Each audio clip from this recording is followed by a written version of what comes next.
सुस्वागतम आपके अपने YouTube चैनल हिंदी विजय में। आज हम देख रहे हैं माधवराव सप्रे की कहानी एक टोकरी भर मिट्टी। ये जो एक टोकरी भर मिट्टी कहानी है ये यूजीसी नेट के पाठ्यक्रम में शामिल है। जो पाठ्यक्रम की इकाई 7 है, यूनिट 7 है, उसकी एक प्रमुख रचना है क्योंकि 21 कहानियाँ आपके पाठ्यक्रम में शामिल है। वहीं क्योंकि हरियाणा असिस्टेंट प्रोफेसर का जो पाठ्यक्रम है वो भी जो आपका यूजीसी नेट का पाठ्यक्रम है वही सेम टू सेम है, तो इसीलिए ये हरियाणा असिस्टेंट प्रोफेसर के परिप्रेक्ष्य भी बहुत महत्वपूर्ण है।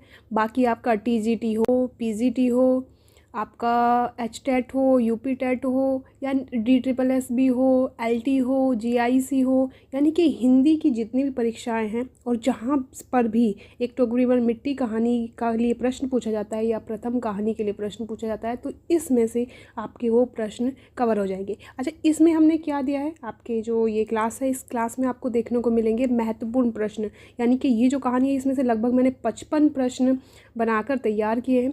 दूसरा, इसके जो विशेष तथ्य हैं वो तथ्य भी दिए हुए हैं और जो सभी प्रश्नों का विश्लेषण भी हम करेंगे। तो चलिए बिना समय को गवाए हम पाठ्यक्रम की तरफ बढ़ते हैं, इस कहानी की तरफ बढ़ते हैं।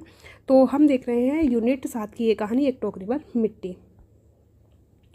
एक टोकरी भर मिट्टी, इसका जो प्रकाशन वर्ष है ये 1900 कहीं कहीं एक दिया गया है 1901 ईस्वी और कहीं कहीं 1900 ईस्वी, और अगर कहीं पर 1901 पूछा जाए तो 1901 भी सही है, और अगर 1901 की जगह कहीं 1900 है 1900 ईस्वी तो वो भी सही है। तो ये निर्भर करेगा आपके प्रश्न पर। ये किस पत्रिका में प्रकाशित हुई थी? ये छत्तीसगढ़ मित्र में, जो कि बिलासपुर जिले के पेंड्रा गांव में छपती थी, उसमें ये प्रकाशित हुई थी। यानी कि एक टोकरी भर मिट्टी किस पत्रिका में प्रकाशित हुई थी, ये प्रश्न पूछा जाए तो किस में हुई थी? छत्तीसगढ़ मित्र में ये प्रकाशित हुई थी। संपादक कौन थे इसके? तो माधवराव सप्रे थे। लेखक कौन है इसके? माधवराव सप्रे हैं। और इनके जन्म के बारे में भी देख लेते हैं। तो इनका जन्म हुआ था 1871 ईस्वी दमोह मध्य प्रदेश में इनका जन्म हुआ था, पंडित माधवराव सप्रे जी का। इस कहानी को देवी प्रसाद वर्मा ने हिंदी की पहली कहानी माना है। हिंदी की पहली कहानी किसको माना है? एक टोकरी भर मिट्टी को किसने माना है? देवी प्रसाद वर्मा जी ने। चलिए आगे बढ़ते। ये जो कहानी है ये कहानी वर्ग भेद पर आधारित है। इसमें एक गरीब के शोषण का चित्रण किया गया है। श्रेणी अगर कहीं पूछी जाए तो इसमें ये सुधारवादी कहानी है, क्योंकि इसमें अंत में हृदय परिवर्तन दिखा गया है। जो जमींदार है उसका हृदय परिवर्तन यहाँ दिखाया गया है। इस कहानी में अहंकार, स्वार्थ का चित्रण जमींदार के रूप में किया गया है। जो गरीब बुजुर्ग महिला है, जमींदार का हृदय परिवर्तन मतलब जो है उसके द्वारा हृदय परिवर्तन जमींदार का होता दिखाया गया है। कहानी की चर्चा अगर देखी जाए तो 1968 ईस्वी में सारिका पत्रिका के फरवरी अंक से शुरू हुई थी। ये कहानी कब प्रकाशन में आई थी, कब इस पर दृष्टि पड़ी? तो 1968 ईस्वी में इस पर दृष्टि पड़ी सारिका पत्रिका के फरवरी अंक से। इस कहानी को खोज निकालने का श्रेय देवी प्रसाद वर्मा जी को है और इसीलिए इन्होंने शायद हिंदी की प्रथम कहानी के रूप में इसे स्वीकार किया है। कहानी के अगर पात्रों की बात करें तो इसमें अनाथ विधवा है, ये वृद्ध है, गरीब है और निस्सहाय है। और ये इसके बारे में ये विशेष तथ्य है कि ये शोषित वर्ग का प्रतीक है। झोपड़ी जमींदार के हाथे के पास है इसकी।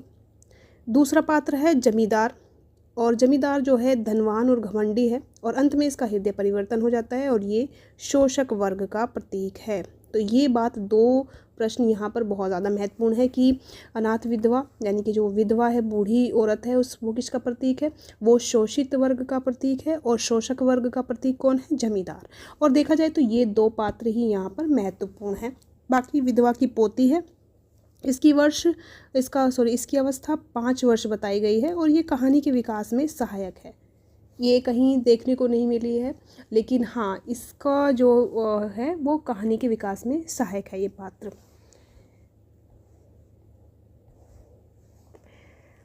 अब देख लेते हैं हम प्रश्न। तो पहला प्रश्न है, माधवराव सप्रे का जन्म वर्ष क्या है? माधवराव सप्रे का जन्म वर्ष क्या है ये आपको बताना। अच्छा, अच्छा, यहाँ हम क्या करते हैं कि मैं प्रश्न पूछूंगी और आप उत्तर बताएंगे और बताइएगा कि 55 में से आपने कितने प्रश्न सही किए हैं। प्रश्न बहुत सरल हैं क्योंकि अभी आपने पढ़ा है तो सरल हैं, क्योंकि जब परीक्षा में पूछे जाते हैं तो सारे प्रश्न मिक्स होके पूछते हैं, इसलिए थोड़ा सा कठिन हो जाते हैं, लेकिन अभी क्योंकि हमने पढ़ा है तो बहुत कठिन नहीं है। ठीक है, तो प्रश्न बताएंगे और कितने प्रश्न आपके सही हैं ये आपको बताना है। तो प्रश्न है पहला, माधवराव सप्रे का जन्म वर्ष क्या है। अभी हमने देखा था क्या था, ए 1860, बी 1871, सी 1880 या डी 1890।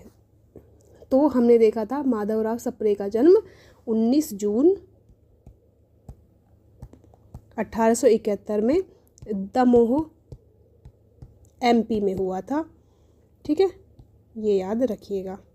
तो 19 जून 1871 जो बता रहे हैं बिल्कुल सही है। अगला प्रश्न है, एक टोकरी भर मिट्टी कहानी का मूल प्रकाशन पत्रिका कौन सी है। एक टोकरी भर मिट्टी की जो कहानी है मूल प्रकाशित पत्रिका कौन सी है, किसने मूल रूप से इसे प्रकाशित करवाया था। ए सारिका, बी छत्तीसगढ़ मित्र, सी हंस या डी कादम्बरी।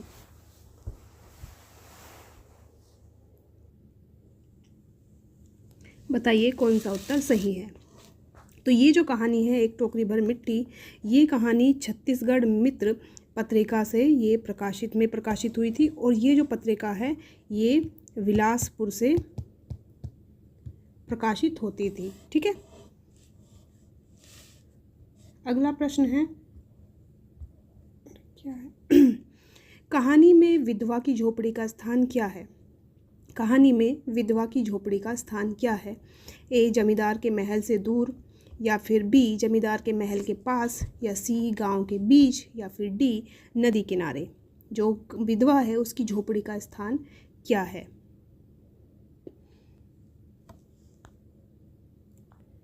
तो इसका आंसर है बी जमींदार के महल के पास, क्योंकि वो जमींदार के महल के हाथे के पास स्थित है और यही संघर्ष का कारण बनती है।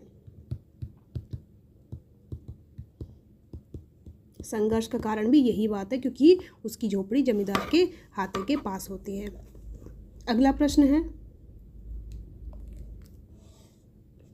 कहानी की पुनराविष्कृति का श्रेय किसको जाता है। कहानी की पुनराविष्कृति का श्रेय किसे है। ए माधवराव सप्रे, बी देवी प्रसाद वर्मा, सी प्रेमचंद या डी भवदेव पांडे।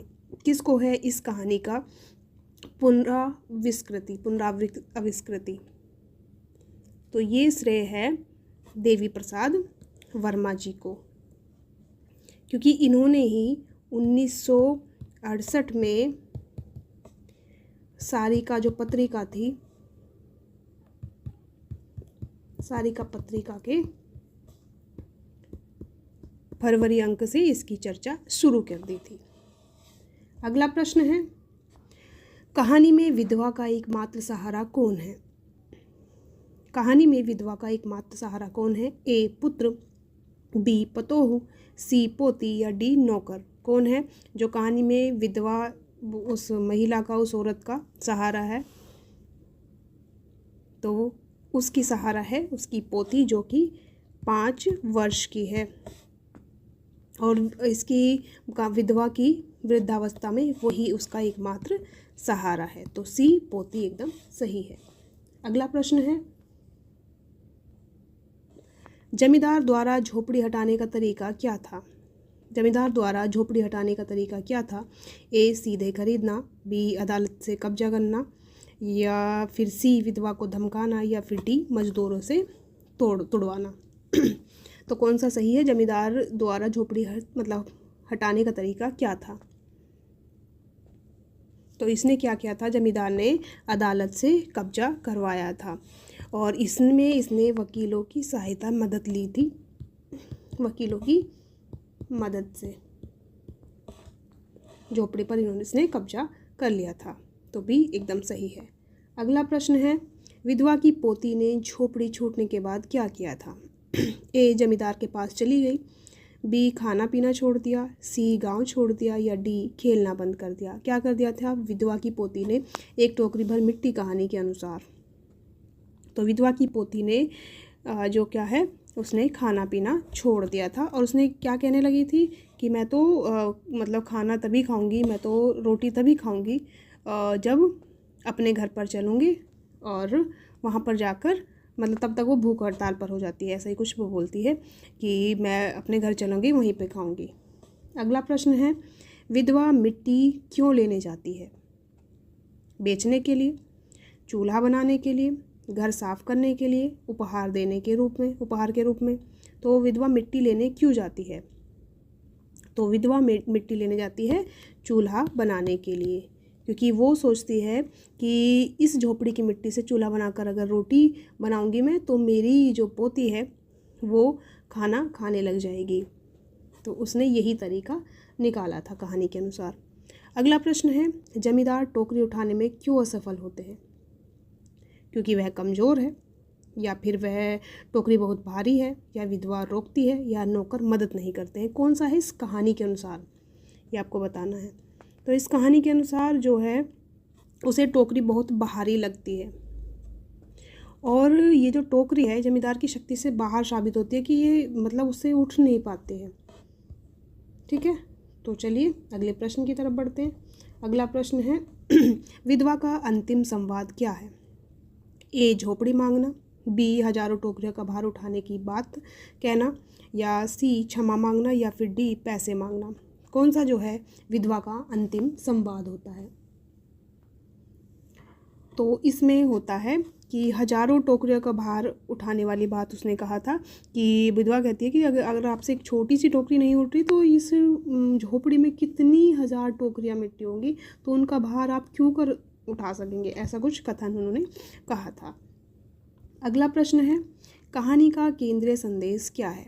ए, धन की महत्वता, बी, हृदय परिवर्तन और करुणा, सी, कानूनी लड़ाई, या फिर डी, गरीबी का अंत। इस कहानी का केंद्रीय संदेश क्या है? जो एक टोकरी भर मिट्टी है, इस कहानी का केंद्रीय संदेश क्या है? तो इसका संदेश है हृदय परिवर्तन और करुणा, क्योंकि इसमें अंत में जमींदार का हृदय परिवर्तन हो जाता है और वो अपने अहंकार को त्याग देता है और समाज सुधार का ये प्रतीक के रूप में देखी जाती है कहानी। अगला प्रश्न है, माधवराव सप्रे हिंदी साहित्य में किस रूप में जाने जाते हैं? ए, कवि के रूप में, बी, कहानीकार के रूप में, या कहानीकार, निबंधकार, समीक्षक के रूप में, यानी कि और ये बी ऑप्शन में ही कहानीकार, निबंधकार, समीक्षक, सी, नाटककार, डी, उपन्यासकार। तो माधवराव सप्रे हिंदी साहित्य में किस रूप में जाने जाते हैं? तो ये कहानीकार भी हैं, निबंधकार भी हैं और ये समीक्षक भी रहे हैं माधवराव सप्रे जी।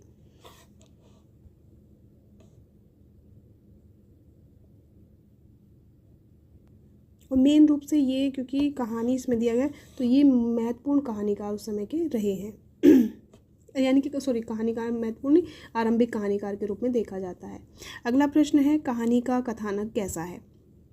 ए, जटिल है, बी, सरल और सहज है, सी, रहस्यमयी है, या फिर डी, रोमांचक है। कहानी का कथानक कैसा है? तो इस कहानी का जो कथानक है वो सरल है, सहज है और जो ये है यथार्थ और आदर्श प्रस्तुत करता है। ये जो कथानक है इसका, तो ये यथार्थ और आदर्श प्रस्तुत करता है, सरल और सहज है। अगला प्रश्न है, विधवा शोषित वर्ग का प्रतीक क्यों है? मैंने आपको बताया था कि ये जो है विधवा, ये शोषित वर्ग का प्रतीक है, तो ये क्यों है ये आपको बताना है। ए, वह धनी है, बी, वृद्ध, गरीब, निस्सहाय, अनाथ है, या फिर सी, जमींदार की बेटी है, डी, शहर में रहती है। तो जमींदार की बेटी नहीं है, शहर में नहीं रहती है, धनी नहीं है, तो वृद्ध, गरीब, निस्सहाय और अनाथ बिल्कुल सही है। अगला प्रश्न है, जमींदार शोषक वर्ग का प्रतीक कैसे है? जमींदार जो है वो शोषक वर्ग का प्रतीक मैंने बताया था, तो क्यों है ये आपको बताना है। ए, दयालु है, बी, धनवान है, धनवान अभिमानी लेकिन परिवर्तनशील है, सी, गरीब है, और डी, विधवा का सहायक है। विधवा का सहायक नहीं है, गरीब नहीं है, दयालु नहीं है, अभिमानी है, धनवान है, हाँ लेकिन परिवर्तनशील है, ये इसकी एक विशेषता है, लेकिन ये इस कारण से ये शोषक वर्ग का प्रतीक है। अगला प्रश्न है, कहानी में पोती की भूमिका क्या है? ए मुख्य पात्र है, बी सहायक पात्र भावनात्मक गहराई के साथ जुड़ी हुई है, सी विरोधी है, या डी अनुपस्थित है। तो बताइए, जो कहानी में पोती है उसकी भूमिका क्या है? तो ये सहायक के पात्र के रूप में है। मुख्य पात्र के रूप में अगर देखा जाए तो जमींदार है और वो विधवा स्त्री है, विधवा औरत है, यानी कि इसकी दादी है वो है। विरोधी नहीं है, अनुपस्थित नहीं है, क्योंकि उसका वहाँ पर जो है उल्लेख मिलता है, क्योंकि जब वो खाना खाने से मना कर देती है तो यहाँ पर उसकी उपस्थिति देखने को मिलती है, तो सहायक पात्र के ही रूप में देखने को मिलती है। कहानी में वकीलों की भूमिका क्या है? ए सहायक है, बी जमींदार के लिए कब्जा कराने वाले हैं, विधवा की मदद करते हैं, या निष्पक्ष हैं। किस प्रकार की भूमिका है वकीलों की? एक टोकरी भर मिट्टी कहानी के अनुसार।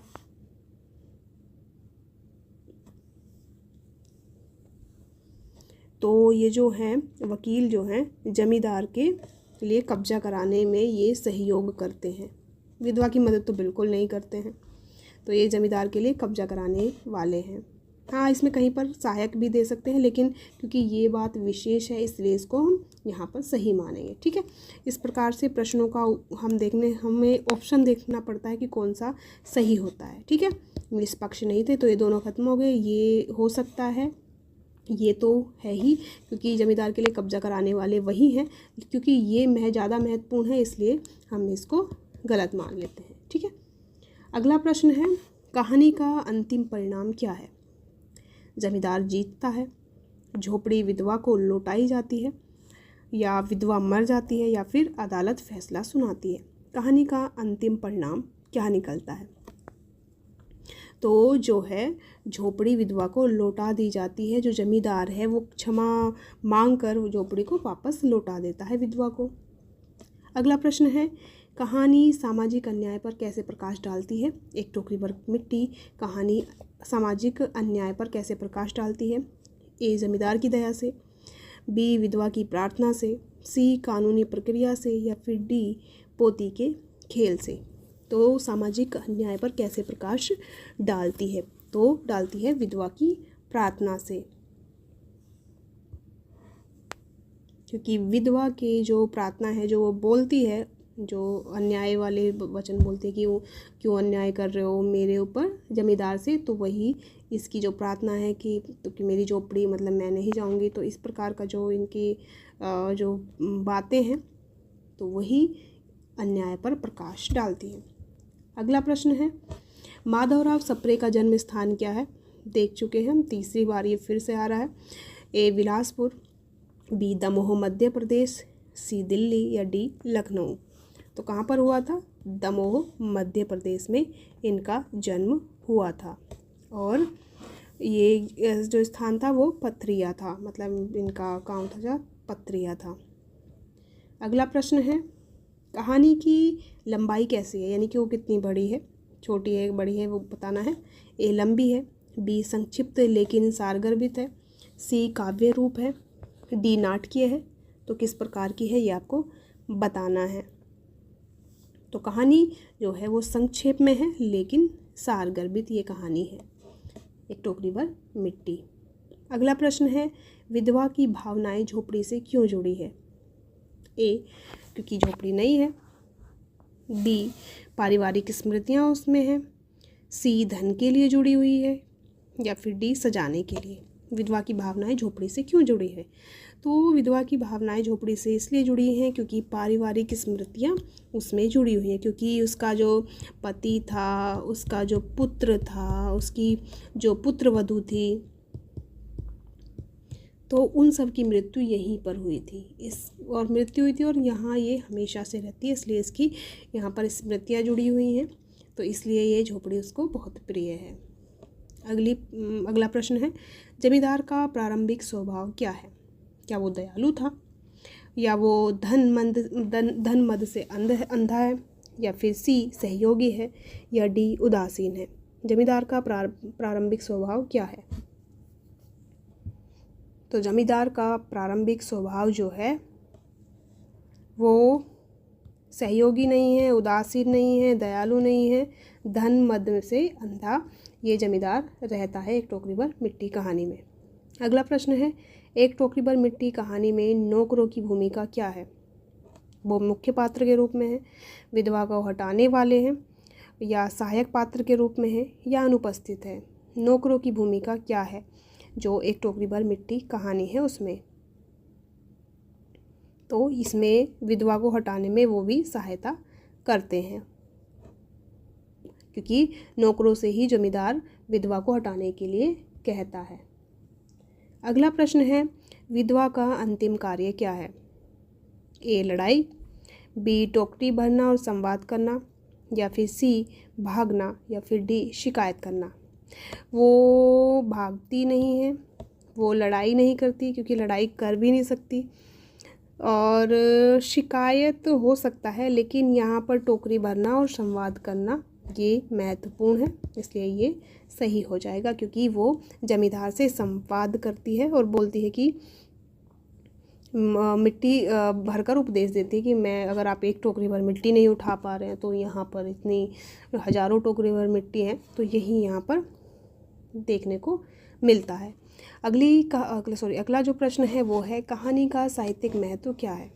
ए रोमांच, बी सामाजिक सुधार, सी युद्ध, डी प्रकृति। कहानी का साहित्यिक महत्व क्या है? तो ये जो है कहानी आपको पता ही है, सामाजिक सुधार की ये महत्वपूर्ण कहानी है, प्रथम कहानी है हिंदी की। पोती की उम्र कितनी बताई गई है? बहुत महत्वपूर्ण प्रश्न है, जहाँ पर भी जो उम्र अवस्था से लेकर जो प्रश्न पूछे जाते हैं वो महत्वपूर्ण होते हैं। तो पोती की उम्र लगभग कितनी बताई गई है? तो पोती की जो उम्र बताई गई है वो बताई गई है 5 वर्ष। अगला प्रश्न है, जमींदार की चाल क्या थी? उपहार देना, जमींदारी चाल, और वकीलों के माध्यम से झोपड़ी हड़प लेना, समझाना या धमकाना। धमका वो पहले लेता है, समझा पहले लेता है, उपहार वो देता ही नहीं है। तो जमींदारी चाल चलता है, और क्या करता है वो वकीलों की थैली गरम करता है और झोपड़ी पर कब्जा कर लेता है अंत में।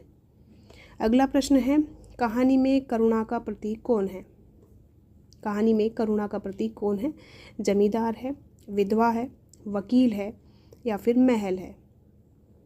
ये आपको बताना है जो है कहानी में करुणा का प्रतीक कौन है। तो यहाँ पर ये विधवा जो है करुणा का प्रतीक है। विधवा सामाजिक संवेदना की वाणी देती हुई यहाँ पर, मतलब सामाजिक संवेदना की वाणी है। अगला प्रश्न है, कहानी का प्रकाशन वर्ष विवाद क्या है?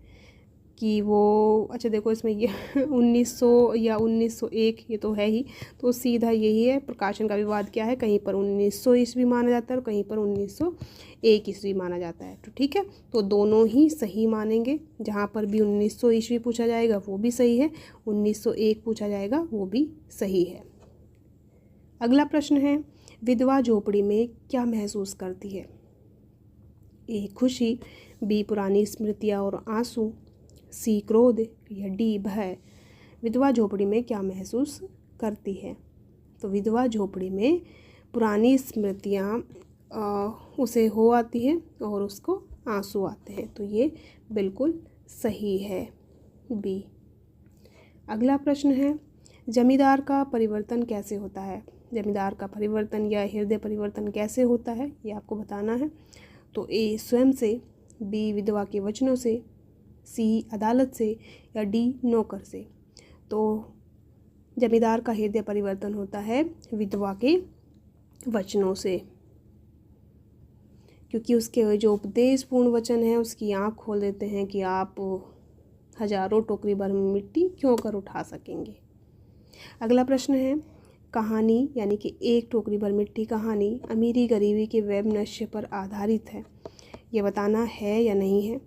ए नहीं, बी हाँ, या सी केवल अमीरी पर, या डी केवल गरीबी पर। तो कहानी अमीरी गरीबी के वैमनस्य पर आधारित है, तो इसका सही उत्तर होगा डी केवल सॉरी, केवल गरीबी नहीं, हाँ ये आधारित है अमीरी गरीबी पर, क्योंकि दोनों देखने को मिलती है, अमीरी भी गरीबी पर, दोनों का वैमनस्य यहाँ पर देखने को मिलता है। अगला प्रश्न है, मुख्य पात्र कितने हैं? ए 1, बी 2, सी 3 या डी 4? यही ठीक है। तो मुख्य पात्र कितने हैं? तो इसमें मुख्य पात्र 2 ही है। कौन कौन से हैं? एक तो जमींदार है और एक विधवा स्त्री है, बूढ़ी विधवा स्त्री है। यही 2 पात्र इसमें महत्वपूर्ण पात्र है। अगला प्रश्न है, कहानी में विद्रोह का रूप क्या है? ए हिंसक है, बी सहज वचन है, सी कानूनी है या फिर डी शारीरिक है। कहानी में विद्रोह का रूप क्या देखने को मिलता है? तो कहानी में विद्रोह का रूप सहज वचन देखने को मिलता है। ये नहीं है कि अपशब्द बोलना या ऐसा कुछ हो, ऐसा कुछ भी नहीं देखने को मिलता है। हिंसा नहीं देखने को मिलती है, कानूनी भी नहीं देखने को मिलती है, क्योंकि बूढ़ी औरत कहीं भी नहीं जाती है, और शारीरिक भी नहीं देखने को मिलता है। तो कौन सा है? सहज वचन सही है। अगला प्रश्न है, सप्रे हिंदी के आरंभिक कहानीकार क्यों माने जाते हैं? ए बाद के, बी प्रारंभिक, सी आधुनिक, डी पोस्ट मॉडर्न। तो ये सप्रे हिंदी के आरंभिक कहानीकार माने जाते हैं। तो आपको बताना है कब के माने जाते हैं। तो वे प्रारंभिक कहानीकार माने जाते हैं, हिंदी कहानी के प्रारंभिक कहानीकार माने जाते हैं, इसलिए ये हिंदी के आरंभिक कहानीकार माने जाते हैं। सीधी सी बात है, उत्तर इसी में छिपा हुआ है। अगला प्रश्न है, टोकरी उठाने का प्रयास किसका है? ए विधवा का, बी जमींदार का, सी नौकर का या डी पोती का। कौन जो है टोकरी उठाने का प्रयास करता है?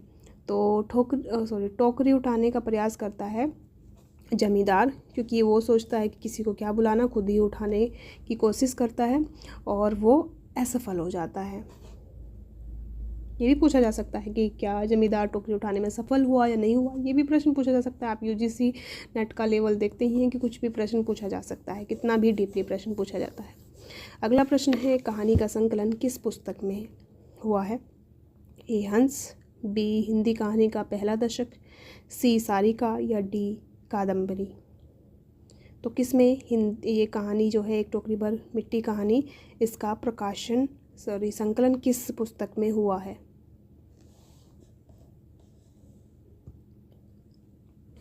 तो ये हिंदी कहानी का पहला दशक, इसमें इसका संकलन है और ये भवदेव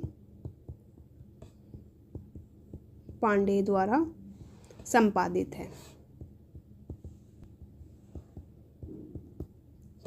अगला प्रश्न है, विधवा का आंतरिक दुख कैसे वर्णित है?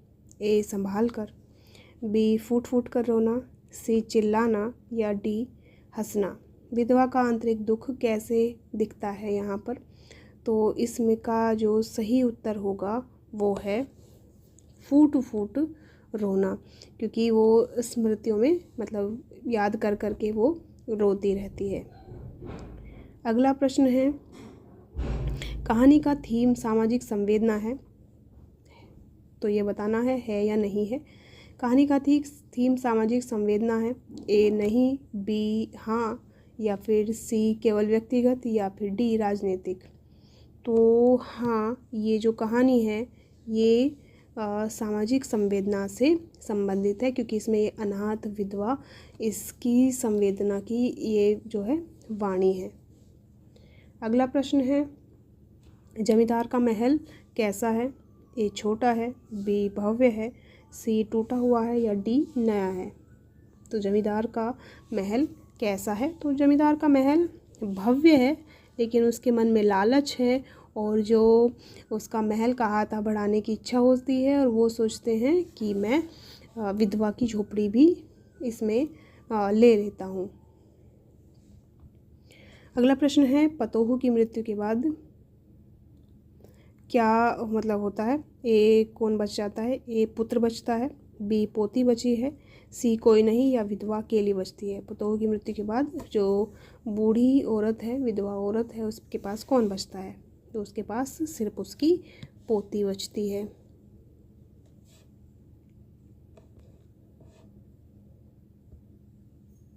अगला प्रश्न है, कहानी में आदर्श का प्रस्तुतिकरण कैसा है?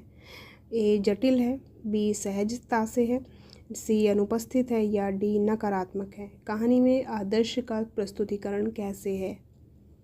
तो इसमें जो है वो सहजता से आदर्शता का प्रस्तुतिकरण किया गया है और ये यथार्थ और आदर्श इसमें सहज देखने को मिलता है। अगला प्रश्न है, जमींदार का पश्चाताप कब होता है? कहानी में कब होता है? ए कहानी के शुरू में, बी कहानी के अंत में, सी कभी नहीं या फिर मध्य में। जमींदार का पश्चाताप कब होता है कहानी में? एक टोकरी भर मिट्टी कहानी में। तो जमींदार का पश्चाताप होता है कहानी के अंत में। अगला प्रश्न है, कहानी का प्रभाव क्यों है? लंबाई से है, छोटे कथन से परिवर्तन देखने को मिलता है इसलिए है, युद्ध से, प्रेम से। तो यहाँ पर कहानी में जो है युद्ध नहीं दिखाया गया है, प्रेम है, लेकिन प्रेम से ज़्यादा छोटे कथनों से यहाँ पर परिवर्तन देखने को मिलता है और ये जो छोटे कथन हैं ये बहुत प्रभावशाली हैं, इसलिए इस कहानी का प्रभाव अधिक है क्योंकि लंबी ये कहानी है ही नहीं। अगला प्रश्न है, विधवा का निवास स्थान बदलना क्यों इसमें हुआ है? निवास स्थान क्यों बदल जाता है?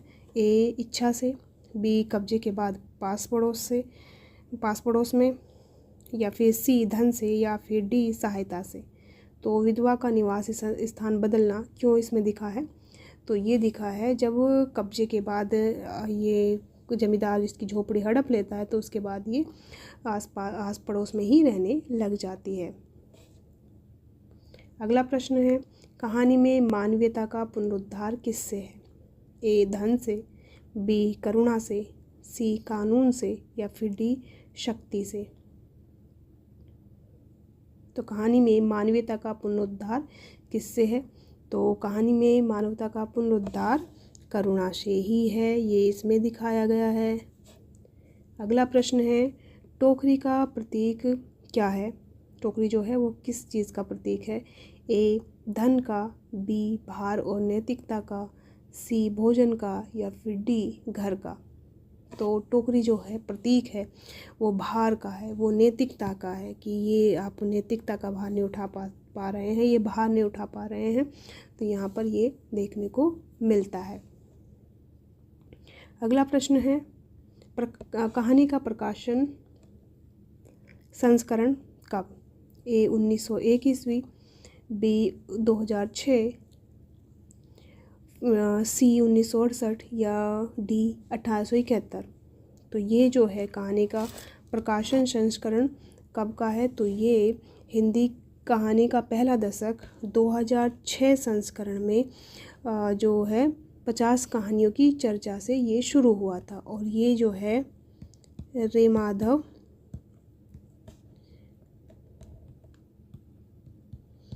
पब्लिकेशन से शुरू हुआ था, हिंदी कहानी का पहला दशक।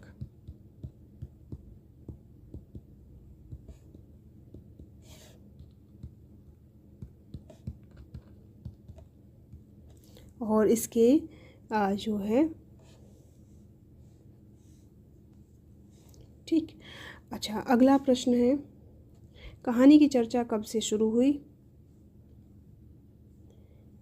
ए 1901, बी 1968, या फिर सी 1871, या फिर डी 1925 ईस्वी में। तो इसकी जो है जो चर्चा शुरू हुई थी वो 1968 से प्रारंभ हुई थी। 1968 के जो सारिका पत्रिका थी उसके फरवरी अंक में इसकी चर्चा शुरू हुई थी। और कहानी को खोजने का श्रेय किसको जाता है? देवी प्रसाद वर्मा जी को, जिन्होंने 1968 में इसे पुनः चर्चित कर दिया था। अगला प्रश्न है, कहानी में मुख्य पात्र विधवा का प्रतीक क्या है?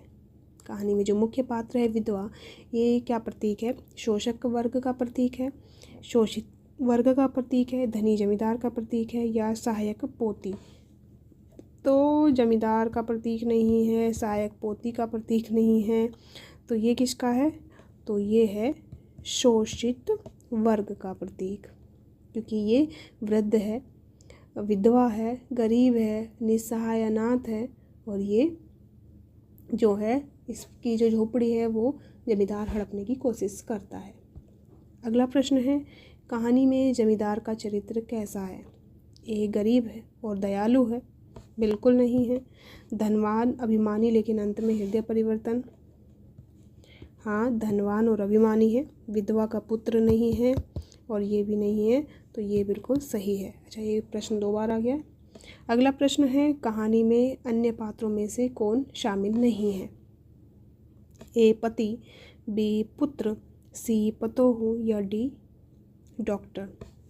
कौन सा जो है इसके अन्य पात्र में नहीं देखने को मिलता है? तो इसमें इसका पति भी है, पुत्र भी है, पतोहू भी है, डॉक्टर नहीं है, और इसी कारण ये सही हो जाता है। अगला प्रश्न है, कहानी का केंद्रीय संघर्ष क्या है? जमींदार और विधवा के बीच झोपड़ी का विवाद, या फिर पोती की बीमारी, या फिर वकीलों का मुकाबला, या फिर डी नौकर का विश्वासघात? तो कहानी का केंद्रीय संघर्ष क्या है? जमींदार और विधवा के बीच झोपड़ी का विवाद देखने को मिलता है। जो जमींदार है वो झोपड़ी हटाना चाहता है, लेकिन विधवा के जो है मिट्टी वाली टोकरी लेकर आती है, और उस जो टोकरी भर मिट्टी है उसी से पूरी घटना एकदम बदल जाती है। अगला प्रश्न है और अंतिम प्रश्न है, इसके बाद आपको बताना है कितने प्रश्न आपने सही किए, क्योंकि अगर आप यहाँ तक आए हैं तो कुछ सोच कर ही आए होंगे, कुछ कंटेंट अच्छा लगा होगा, या फिर प्रश्न अच्छे लगे होंगे, या फिर आपको परीक्षा उपयोगी लगे होंगे। तो बताइएगा 55 में से कितना सही किया है। अगला प्रश्न है, कहानी के अंत में क्या होता है? ए जमींदार झोपड़ी रख लेता है, बी विधवा मर जाती है, जमींदार पश्चाताप कर झोपड़ी वापस कर देता है, या पोती जमींदार के पास चली जाती है? ये नहीं होता है, विधवा मरती नहीं है, झोपड़ी नहीं रखता है, वो झोपड़ी दे देता है और पश्चाताप करता है, क्षमा याचना करता है, क्योंकि जो विधवा है उसके उपदेश वचनों से ही उसकी आँख खुल जाती है। आदर्शवात्मक पूरी कहानी है, ऐसा वास्तव में मुझे नहीं लगता है आज के समय में होता हो। तो आज के लिए इतना ही। कैसी लगी आपको क्लास ज़रूर बताइएगा, और ये भी ज़रूर बताइएगा 55 में से आपने कितने सही किए। अगर आप ऐसी और क्लास देखना चाहते हैं यूजीसी नेट जेआरएफ के लिए, असिस्टेंट प्रोफेसर के लिए, तो प्लीज़ चैनल फॉलो कर लीजिएगा, लाइक कर लीजिएगा, शेयर कर दीजिएगा, छोटा सा कमेंट कर दीजिएगा, जिससे हमारा मनोबल बढ़ सके। तो आज के लिए इतना ही। धन्यवाद, फिर मिलते हैं।